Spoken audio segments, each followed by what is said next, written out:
The greatest leaders in business look for the emerging stories in their organization and use the data to choose their preferred outcome. What outcome do you want in your business? Listen to the stories of industry veterans, coaches, and consultants so you can choose your preferred business outcome.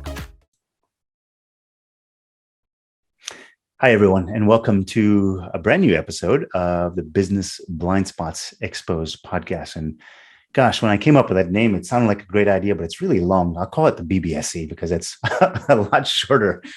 But let me tell you, for those who haven't joined us before, why we did this. And it actually started with a little bit of a personal journey. I used to believe it was all about how smart I was. And that's what was going to make me efficient and an effective leader. Yeah, not so much. What I found out was that there's lots of blind spots, things that I don't know. And the more people I had in my Rolodex, I don't know if you can still use that term, people I had in my contact list that I could call and say, hey, Elayna, you've been doing this for 25 years. What am I not getting here? And you can say, oh, yeah, in 5 minutes, Vinay, this is how you need to think about things differently. That's what this podcast is all about, bringing the experts, the leaders, the people who've been there and done that to the table so they can share with you.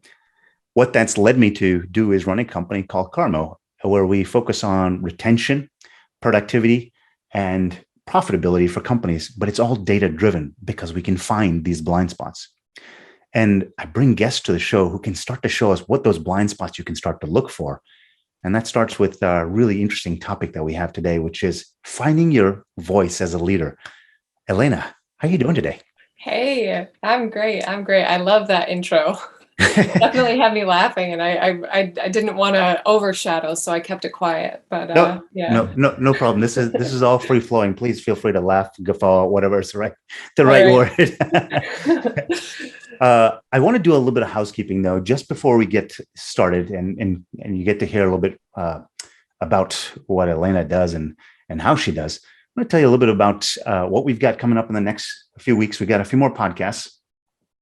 On January 11th, I've got Deborah Peters, and the topic is Business Growth is Not a Struggle. It's a Mindset Expansion of the Leaders. Gosh, Elayna, I got to imagine that topic resonates with you as well. Yeah. On January 13th, I've got Mike Leanna, Employee Buy-in equals process certainty equals higher business valuation. A lot of people think the valuation of a company is based on the market you're in, or the timing of the market. Yeah, that has something to do with it. But process is equity, and equity is what people want to buy, that certainty of the process. Mike's going to come and talk to us about how to think about that. And on January 18th, we've got Jeff Nischwitz, who's going to talk about snow globe leadership, shaking up your influence and your impact. Gosh, it's time for a shift from this mindset to this heart set. And that is a huge leap in terms of some people's mind, because the longest distance in the human body is from the head to the heart, the longest 18 inches in the world. Jeff's going to talk to us a little bit about that. So I want to give you a quick background on Elayna, because we're going to talk about this, finding your voice as a leader. I want to tell you why I brought her to the podcast. Elayna and I have talked a couple of times in the past, and I've always really enjoyed our conversations, because I always walk away from those conversations, not for like the next 15 minutes, but like for the next 15 days, thinking about what she said and saying how I'm going to start to shift how I think differently. So she runs a company right now called Indigo Collective. And she's a personal branding coach, and she's the founder of that company. It's all about marketing and personal branding. And as a personal branding coach, she draws on her experience from having lived outside of the United States. You've lived in the United States, India, Japan, Berlin.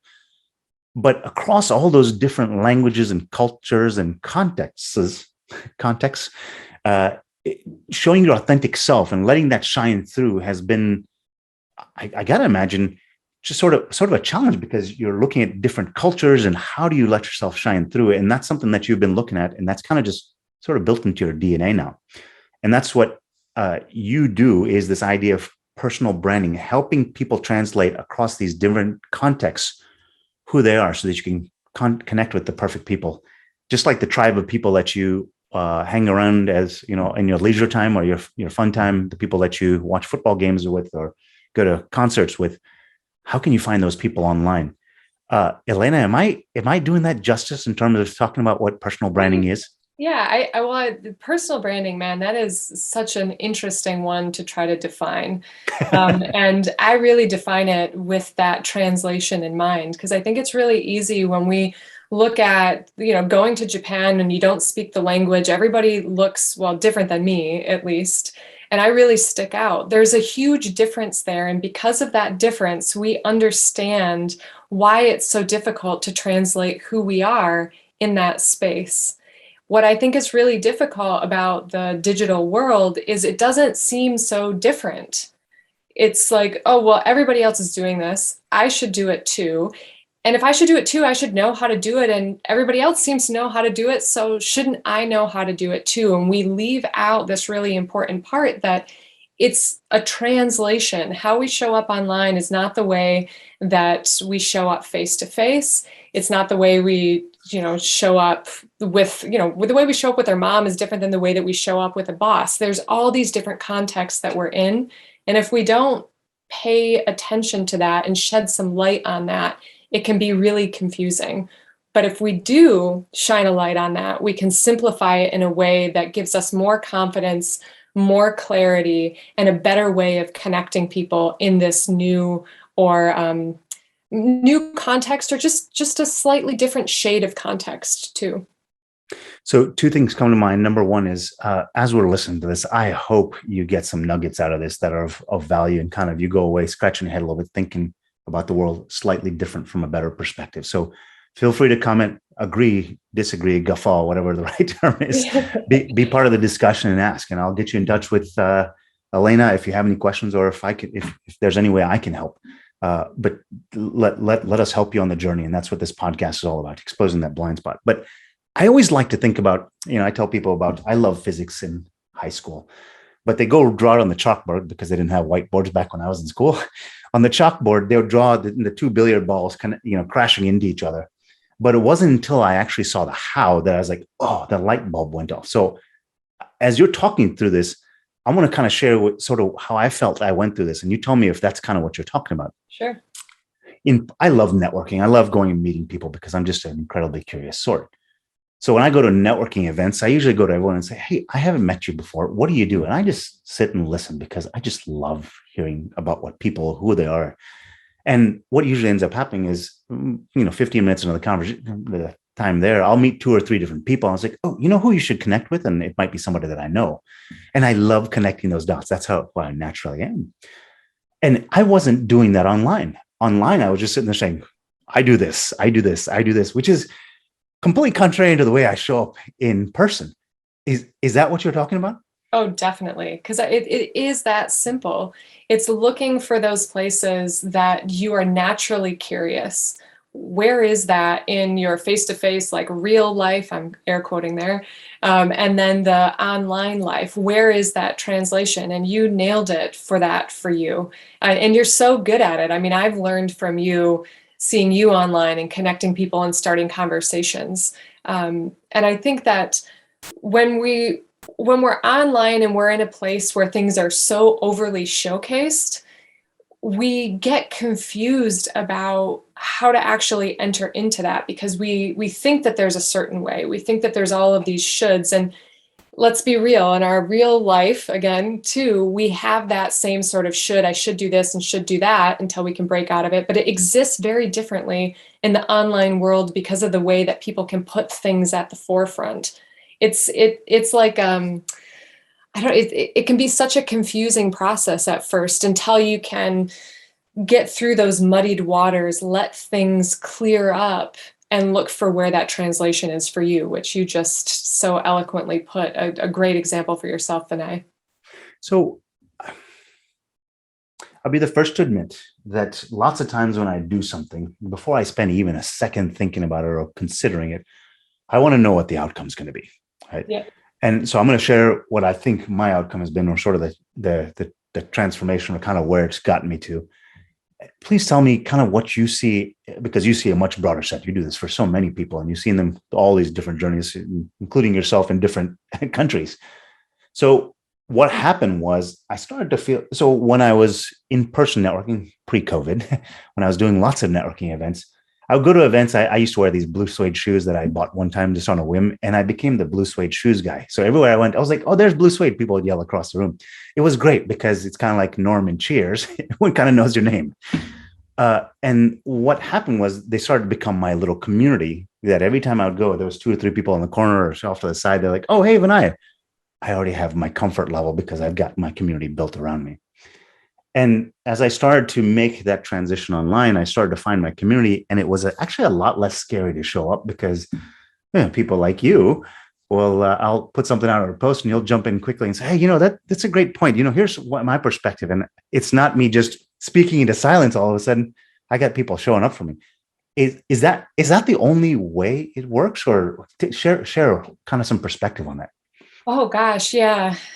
So that is a great way. And you and I being very community oriented and community building type people, I think it's one of our natural ways as we enter online. But another thing that I think is really important to keep in mind is when we're talking about getting clients, let's cut to the Mm. chase, right? Let's talk about getting clients. We really need to know and create who those people are. And the only way to do that is to talk about what I consider the biggest blind spot, which is ourselves. So I love your example of the blue suede shoes because people welcomed you in by calling something out about you rather than you having to go in first and find that, because that is our biggest blind spot. So anytime we're trying to figure out who we are, one of the questions I ask my clients is, well, what do people say about you? What's that compliment that's at the forefront of their minds? And if you don't know, ask them. And if you don't want to ask them, then just keep your ears open because it's going to come. They're going to reflect back to you. And this is a great starting point. There's also, questions that you can be asking yourselves or yourself. There's also questions or assessments that you can look into, all different ways that we can start to form this idea of who we are. And the more familiar we get to that, I'm getting to my point here, the more familiar we get with that, the better we're going to start seeing that the language we use around ourselves starts to create the people that we're talking to. So, for example, me being a community builder and that being such a huge thing, I want to be working with people who value that as well. And I'm going to talk about that over the profitability that comes through clients. That is a given. For me, community comes and then the profitability comes, right? But I choose what I lead with. And by choosing that, I'm beginning to create my audience. So now to finally rest this last piece up is that one thing that we can really consider is going back to those direct messages on LinkedIn. I know my ideal client so well that actually most of the traction that I get is through the direct messaging that I have. I wouldn't even need to post content and it would still be working for me. And so for some of my clients, it's that way. Other people just really enjoy the comments and building community around that, and they find that spins off in different ways into their email list, or then that translates to the direct messaging, and a conversation moves forward from there. So really, we need to start with ourselves and what we want. And what we're really comfortable doing with or doing too. It's not, I'm not going to tell you to go post a bunch of content because that's how you have to do it. We really want to look at who we are and what we want to be doing, because that is going to help us fuel the confidence in the way that we're going to be able to create these conversations. So I want to maybe take one step back here, because I always like to, I heard this video with Will Smith, Fresh Prince of Bel-Air, Will Smith, and he was talking about this idea, he uses word through line. And I love that word because I'm always looking to step back one place and find what is the through line, what it just kind of goes everywhere. Yeah. And what you're saying here is, there's this, a lot of people using the word authenticity, from Brene Brown, but leading authentically into yourself. It's not just about social online sort of places. It's Right. about in person as well. Yep. If you can find your own true voice as a leader, forget it as a leader, as a person, right?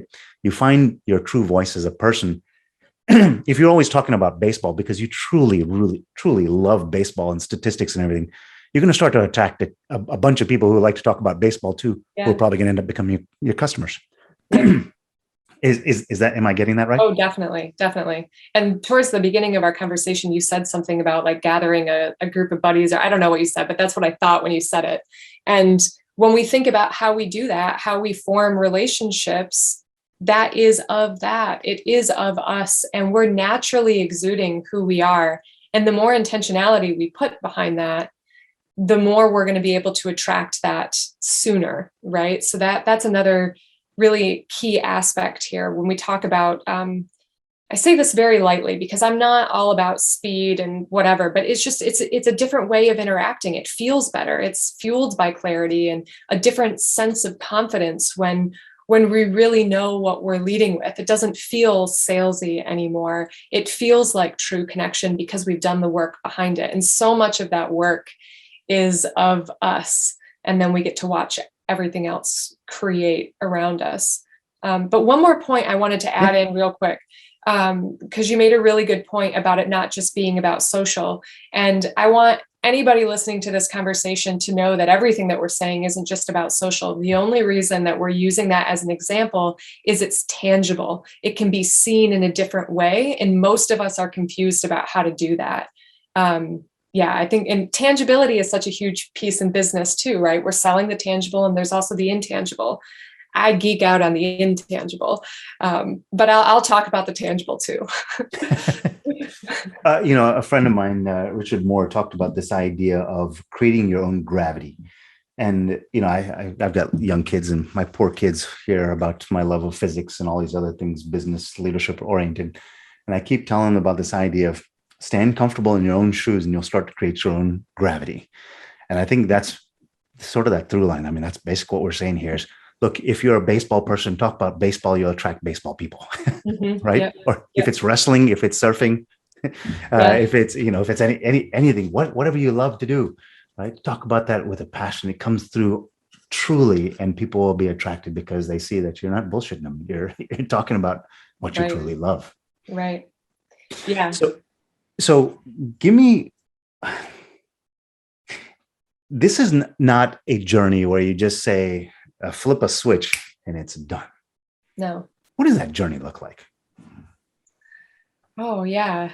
Well, one of the things that I really enjoy leading with the clients that I work with is taking a look at your experience, and not just your professional experience, but your personal experience as well. Like my story and the reason that I do what I do relates more to my personal experience than it does to any previous professional experience. And a big gap that I work with most clients on, have this gap, is how do I position myself with credibility for doing what I do, especially those who have recently changed positions, changed professions. And I guarantee you that there is a beautiful story that not only is going to give you that confidence, but it's going to bring in the right people because they're going to resonate with the way that you've put together that story. Because when we're putting together a brand story, if you want to call it that, it starts with you and exploring that experience, but what it ends with is who your people are and the issues that you help them solve, which means two things. One, you're giving those people language for an issue that they probably have never been able to fully voice before. So think about the weight of the trust that you're creating when you're able to do that. And two, because you're able to do that, you're also able to showcase what the other side looks like for them. And that is all about relationship building. So starting with that experience, while it might sound really simple, it ends up being the thread that we follow throughout, because it's going to show you more about what your values are. And I use that word delicately too, because we really want to look at, well, what does that mean? What motivates me? What do I really care about? What inspires me? And getting curious about that, because I never want to say like, what are your values? I feel like that kind of question hits really heavy.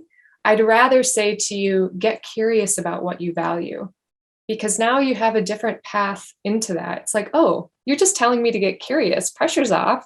What does that mean? And now we get to follow that. And so each of these are threads that the destination is always about who these other people are and what bridge you're creating together, to get them to where they want to be, and really also to get you to where you want to be, because we all depend on other people. So here's what's coming up for me as you're saying this.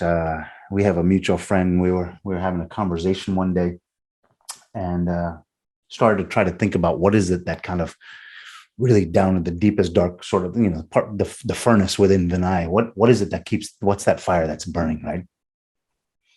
And I have 3 kids, and my youngest has got some different needs than the average kid.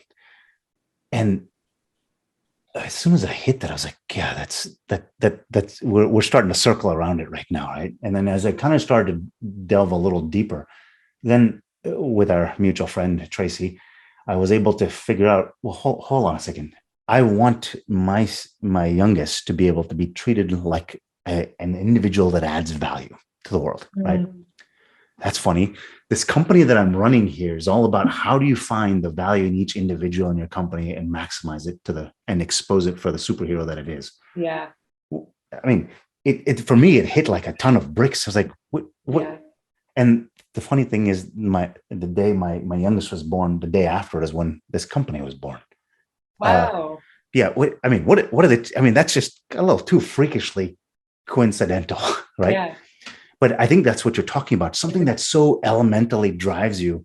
And when some people will hear that story, they'll say, yeah, it doesn't even matter what you're selling. I'm interested because I love the source of where you're coming from. And I think that's what you're talking about, getting down to that elemental level of what drives you, such that there is no storm that's going to turn you in a different direction, because it is what you're here for. Yeah. Yeah. Yes. And just imagine that, like, I can feel that with you, Vinay, and I can feel you telling people about that, whether that's in a face-to-face conversation, on the phone, in content, or whatever. And the power of that you get to engage in as you're sharing it, what you feel when someone responds to that. And when those people respond in alignment, I would guess that those are going to be your best clients. So there's our final outcome, right? That's beautiful. But even before that, all the enjoyment that comes through understanding that connection and putting that forward when it makes sense. It's not necessarily the story that you're going to lead with all the time, but that's what's so cool about this work, is there's never just one story. You know that really well, right? That's what you're about. And that's what you help people see, is that there's so many different ways of entering into these stories and different ways of using them, and the impact then that we get to create as we follow those threads.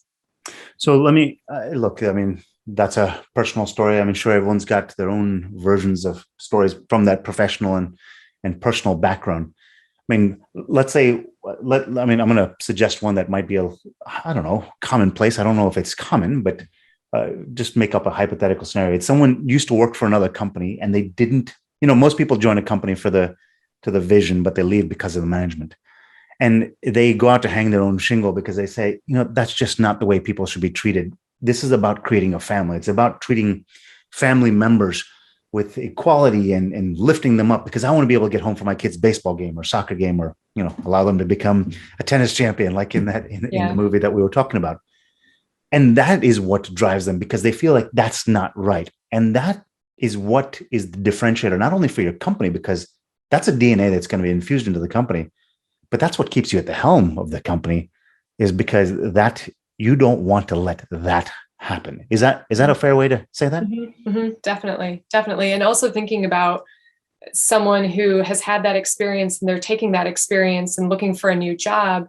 I think there are many people, right? And the way that they're going to explain that experience is always going to be different.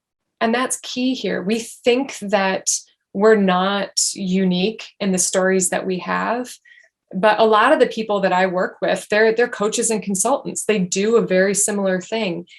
It doesn't matter how many times I talk to them, they have a different way of explaining the exact same thing. And the more that we can tune into that, the better that we can open the window to the floodgates really to what our individuality means and how we get to use that as a connector.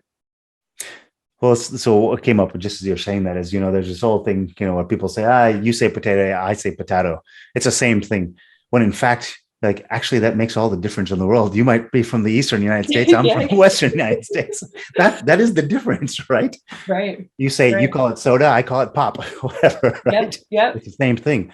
So being able to lean into that and inspect that and find out what you are, whether you're a potato or a potato kind of person, right? Yep.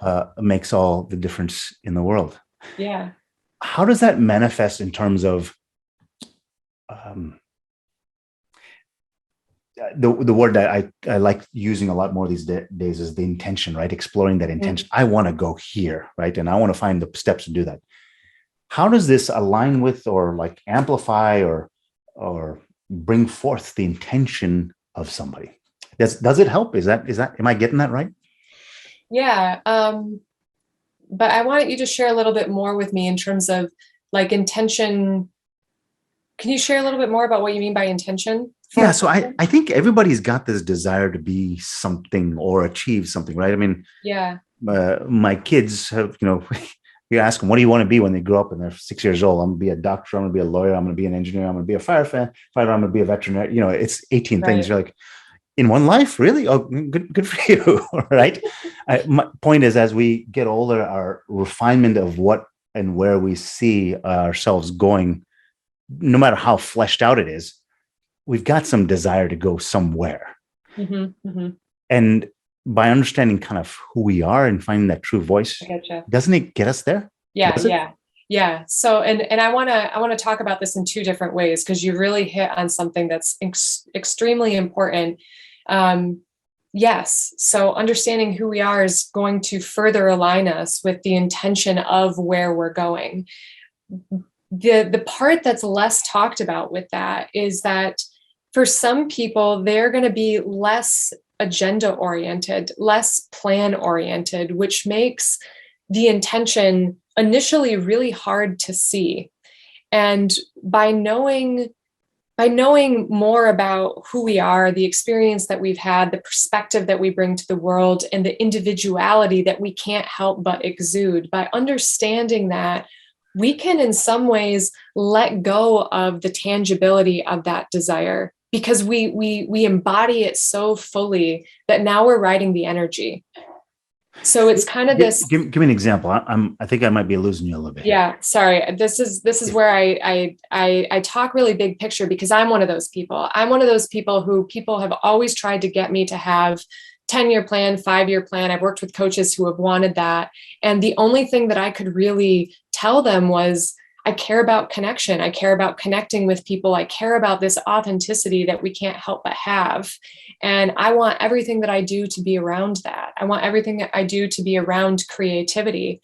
And the more that I have distilled what that actually means today in the now, knowing that that evolves, the more that I've been able to let go of the reins and create something so much more than I ever could have imagined. So if you ask me what my 5-year plan is, I'm going to tell you that I don't really know, but I'm going to tell you all the things that I feel about it and the people that I want to be there in it, and the different ideas that I'm following right now, and how those ideas I never could have conceived of last year. So here's what's coming up, sort of what's going through my mind as you're saying that as an example, right? I remember in second grade, I used to have these spelling tests. And as soon as I would learn a new word in my second grade spelling test, it seemed like I heard that word everywhere at that point in time, because I was made aware of it, right? And I think that's kind of what I'm hearing from you, right? Yep. As soon as you start to say, I now name it something, I call it something, I'm aware of it, you'll start seeing the doorways that open with that written on top of it. Is that, am I saying that right? Yes. And this is just you saying that. This conversation is so awesome, because I can see why you do what you do, because you're creating the data points in what I'm saying. You're able to distill this down into these bite-sized little ways of understanding these overarching big ideas that I tend to talk in. But yeah, you're exactly right, because as I've done that, as I've seen my clients do that, they start to create these intersections that they never would have imagined. Like for me, one of the things that I'm exploring a lot right now is I'm an artist on the side. And I thought that art and personal branding, I don't do the design work in the personal branding world. I thought that they were completely different, that there was no way that those two worlds were going to interact. I can't tell you how much interaction I'm seeing in those right now, from different creative practices that help my clients see their individuality in a different way, different little thought exercises that help us uncover that individuality. Because again, this is who we are, is our biggest blind spot. So we need back doors to get into it. And that's really where these different creative practices come in, and they allow us to embody more of the moment and the presence and the meditative qualities of what that means, that begin to uncover that energy that is always pulsing for us, taking us to where we want to be. Yeah, I'm loving this conversation too. So I mean, here's what I'm hearing, right? I'm kind of playing back to you what I'm hearing is that, I think just before we started the show, I was telling you that, I come from a family where one of the people is very much an operator, trains run on time kind of person. I am not. And I suspect at least some portion of the population, it sounds like you and I are not trains run on time kind of people. And I think a lot of people who end up starting companies or leaders in companies maybe there's a 50% chance that they are or are not. So it's not necessarily about this idea of always having a plan of action, because, sometimes plans of action go out the door, right? Yeah. The world changes, COVID hits, and all of a sudden adjusts, right. Whether you like it or not. But rather this ability to, if you know what you're looking for, I know it's somewhat like it's a mix between a triangle and a circle. It's a mush of those two. And I kind of just got this fuzzy idea in my head. When I see a square, I go, but that's not what I want, right? I mean, how many times have I heard as an entrepreneur that one of the most powerful things to be able to do is just to say no, right? I don't want that. By being aware and cognizant of what you're looking for as you're going down the street, you're like, oh, there's a car with that symbol on it. I need to go ask that person, what do you call that thing? Because I want that, right? And it just might be a sticker in the window, but now you start a conversation with someone who's like, yeah, I was looking for that for a long time. It's called an XYZ, right? Yeah. So now all of a sudden it allows you to find that path forward, because the doors just start, you just start seeing the patterns around you because you know what pattern you're looking for. Did I get that right? Yeah, definitely. And also I think that, because I've mentioned this a few times now, I talk in big picture sometimes, a lot of the time. And I used to think that was a bad thing, because so much of the business world expects the outcome. They expect the tangible. They expect the 1, 2, 3. And I can do that. I promise you that I can do that. However, my sweet spot where I love to be is the way that I'm talking now. And what's really cool about this conversation is that because of the way you are, and you're able to give me data points, to give our audience data points, we're able to have this dance. And so anytime we see something as being a should, we really have to look at that and understand how it is one of our greatest strengths at times, and how we can build up the other parts of what we may need. Because I do need to be able to talk into first step, second step, third step at times.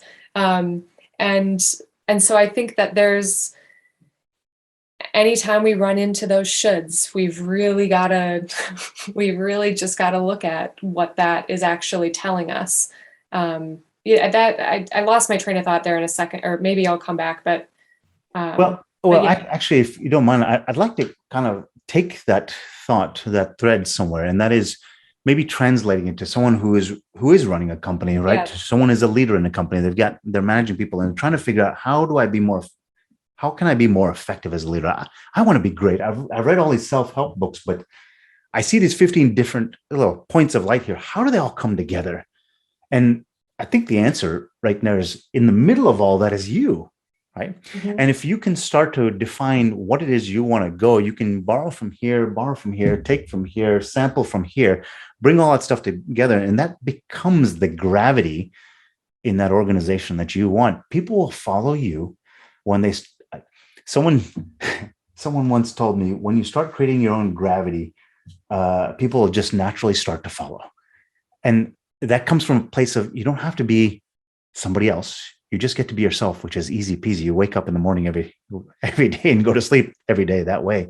But if you can figure out what that is, you can borrow all these elements and you can find your own path. The doors start opening for you, and other people start saying, I want what they have. And they can't, they don't even know what it's called. Yeah. But they want it too. Mm-hmm. Right. Mm-hmm. Most definitely. And so we've spent a good couple of minutes now talking about what personal branding is. That's what it is in a nutshell. Yeah, right. That's what it is in a nutshell. Here it is. We just said it. What is it? We just said it. Yeah. Well, to your point, bringing it back to the company, right? It's when we talk about that blind spot, typically we start to look at everything else. Like even as a solopreneur, I'm looking at like, well, what do I need to be doing next? And there's this and there's that. There's all of these different pieces around us. And we forget what fuels all of that. And that's ourselves. And so as a leader, looking at the way that you fuel what's around you, I think is our biggest blind spot, and also our biggest source of influence, as you were just speaking to. So who needs this? And I mean, so tell me, answer two questions for me. First, who needs or who could use this, right? Number one. And who usually ends up coming to you and saying, I need this? Hold on, I'm thinking about, there's two ways I want to answer that, because on one hand, I want to say everyone, but I don't actually mean that. Because there's some people who naturally exude this without even realizing that they do. And they already have it. They're just not calling it personal branding. And I think that personal branding is such a frustrating term because it often sets us off on a different course. But what we're really talking about is really distilling us down into who we are and how we fit into the fabric around us and how we create that fabric. So the answer is everyone, with the caveat that there's a lot of people who don't need this, but there's also people who get a lot of this. And these are a lot of my clients. They understand this without having any of the language around it. They've already started it, but they don't really know what it means. And those are the people that typically come to me and want to have a conversation, because that labeling myself as a personal branding, whatever, it's confusing. It shuts doors and it opens doors. But that's how everything is. If we don't define it, then we're leaving it up to someone else to define it. And that then, is that even what we want? So let's, again, going back to the personal branding, this is all what it is, right? Let's begin to define that for ourselves and chart that avenue for ourselves so that we can enjoy the conversations that we're having, enjoy the partnerships, teamwork, all of that good stuff that we have within our company. And that really starts with how we fuel it all and the way that we influence that. And I think one of the things that I'm hearing from you is this idea that there's two ways to define things. One is to define by what it is, and it's also the other way is to define by what it is not. Right. And I think that's kind of what I heard from you is, what is your experience, professional and personal? I think that serves a dual purpose, not of just what is, but also what is not. I mean, yeah. I was an artist in a past life, so I'm a creative type, but I will tell you, an operator, I am not. I am just not meant to be. Right? I don't want to be, honestly. Yeah. And the day I could start to say I'm not going to be an operator tomorrow is the day that I let that go. That's huge. Yeah. And I think that's kind of part of the journey that people will go through when they come to you, is that they can start to let things go. The baggage that they probably, in my case, for the longest time, I couldn't understand why I couldn't stay focused on a topic for a long period of time, because I thought I was damaged goods, because I was constantly flitting between ideas and constantly it's like, wait, what if we did this? And people are like, slow down, Ben, I want you to just make 15 copies of the same thing. I was like, by copy number 3, I was like, there's a faster way. We could actually improve the copying machines that would actually spit out 1,500 in a minute. And they're like, I just want 15. And I used to think that was a problem with me, when in fact I found out that it's just I got a calling somewhere else. So I think that's what it allows you to do, is just identify, you build your own box as opposed to a box that somebody else has built for you. Is that, am I getting that right? Yeah, definitely. And the last thing I really want to add to that is the problem is often the portal. Just that the way that you were talking about the way you are and the way I was talking about the way I am, talking about these big overall pictures, seeing that as the problem and really going through that, using that as a portal into the other side of what does this actually mean about what I can create. And then the last piece, right? Getting curious about what we can create, not asking ourselves, what can I create? Maybe that works for you. If that works for you, great. But if it doesn't, then use that other way of asking the question. Get curious about it. Get curious about what you can create. So I've become a big believer, and when I talk to potential or new customers, I ask them a series of questions to kind of self-select them. Right? They self-select out. Yeah. I ask them questions, because I do a lot of work around the retention, productivity, and profitability of a company. I don't want them to use this as a way to beat people over the head, because that's Mm. I wouldn't be able to stand myself, right? This is about lifting others. So I asked questions. I said, so what is your philosophy on people? What is the last 3 books that you read? What is the most important thing in your company? And based on those answers, I'll start to figure out, yeah, I'm not interested, right? Or not, or I am. What kind of questions do you ask people, and how do they see? What questions do you ask of people that you start to find that they're qualified, or they're the type of people that can benefit from your help? It's less about like, or I guess how I'm responding to that is it's less about the specific questions. What I'm listening for Okay. is their openness to what alignment really means Okay. and how energy carries them through. And I don't mean this in like a fluffy woo-woo way. That's how we've termed all of that kind of stuff in the business world, but it is coming in full force.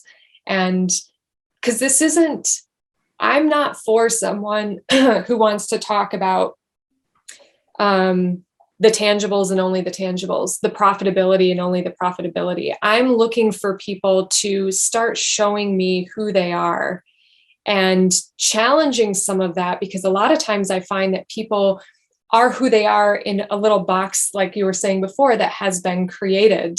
And I can help them open the door to that box. And some people are excited to do that. Other people are at first petrified and then willing later. And other people just, they're not interested in opening that door.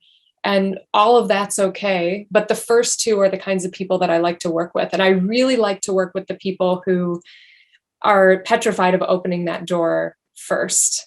I had somebody talking to yesterday where he came to me and he said, like we'd been through part of the discovery process. And he said, I get this. Like they're part of what I'm having so much trouble with in terms of marketing is that it's vulnerable. It makes me vulnerable. And I was like, whoa, you can say that within the first 60 minutes of talking to me. You understand something that most people don't know how to name. They don't want to look at.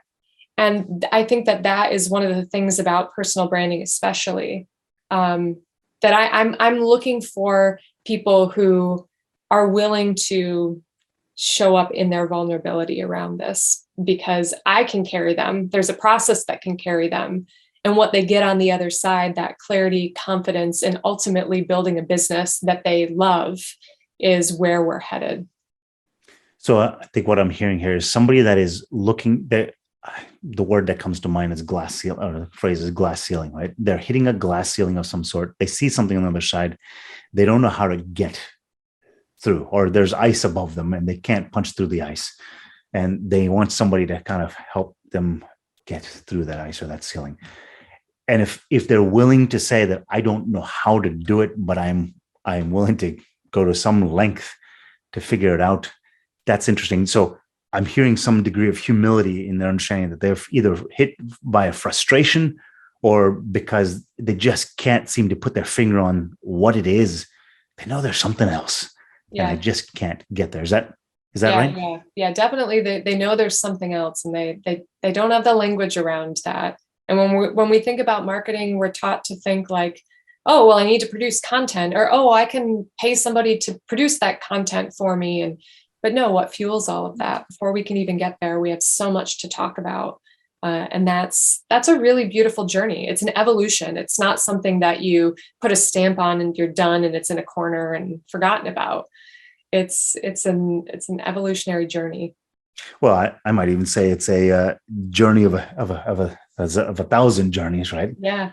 The first time you open the first door, it might take you 6 weeks, 6 months to go through that first door, and then you get through that door, you're like, oh, I'm finished. Oh, and then door number 2 appears in front of you. Yeah, most definitely.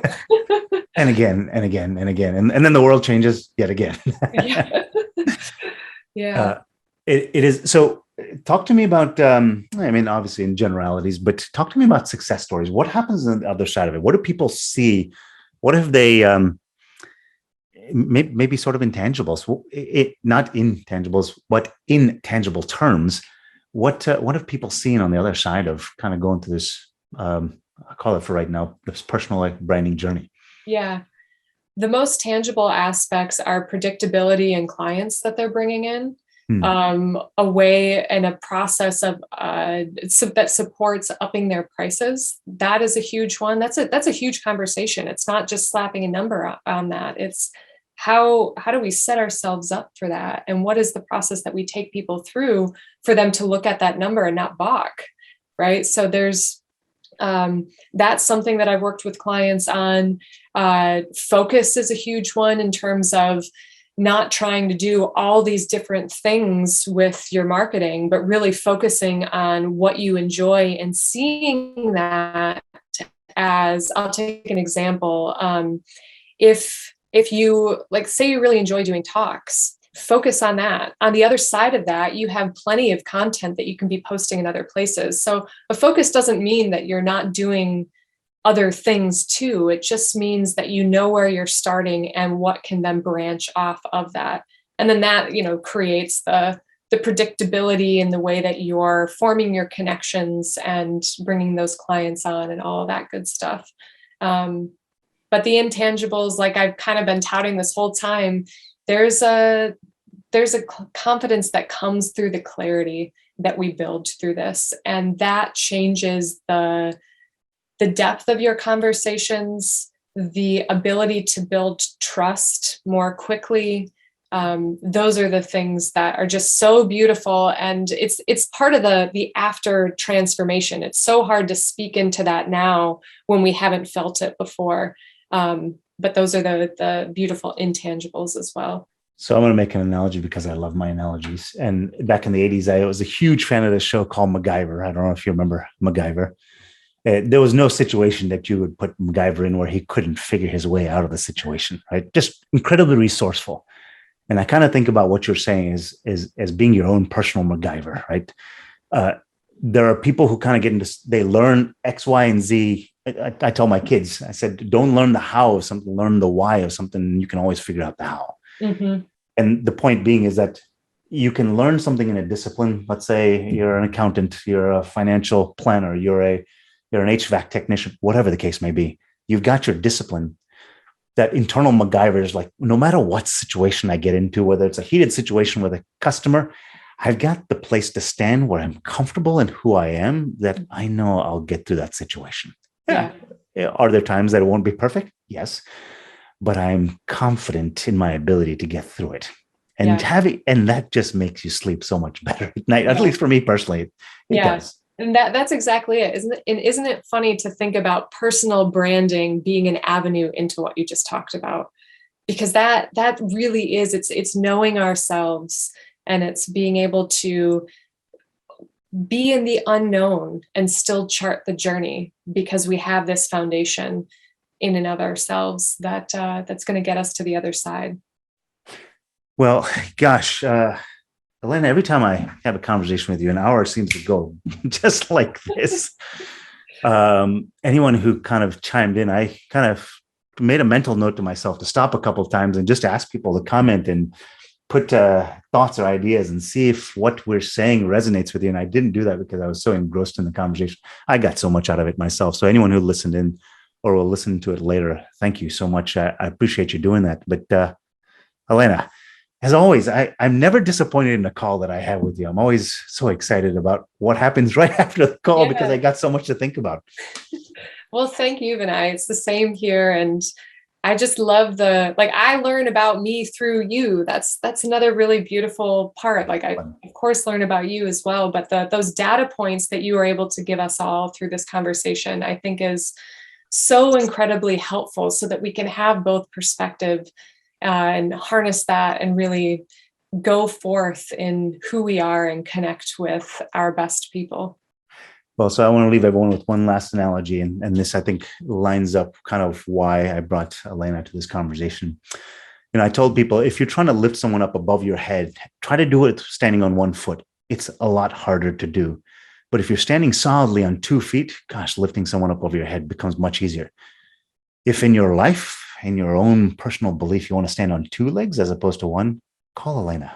Oh, I like that. Yes. Because I really do think, I mean, for me personally, this journey has got, I feel like I'm so solid on such solid ground now that kind of building the structure and the foundation for much higher and higher towers or buildings or edifices, whatever the right word is possible now because it is on such a solid foundation.